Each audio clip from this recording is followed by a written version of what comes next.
Today I'm going through the EDEXCEL GCSE Math Paper 1 Higher for November 2021. So I'm going through question 13 today.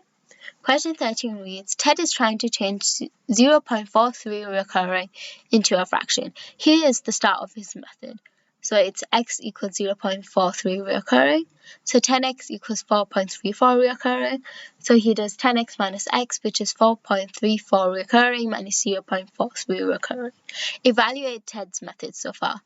So evaluate just means that there's a mistake.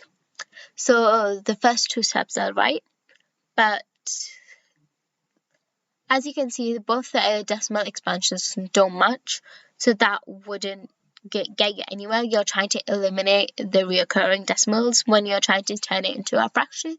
So instead of 10x, you would use 100x, and you can give it a multitude of reasons why he is wrong, and these are some you can include.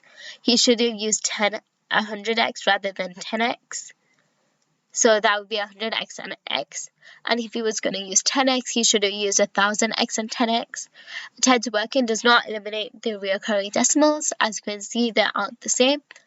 The recurring decimals after the decimal point have to be the same sequence, as in if you expand the recurring decimal, it gives you an infinite sequence, and they both have to be the same, so when you subtract them, they cancel out. You should have multiplied by 100 to subtract easier after the decimal point.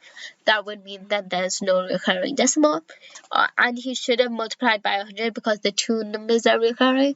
So it's like two numbers recurring, so it's 10 to the power of 2, which is 100.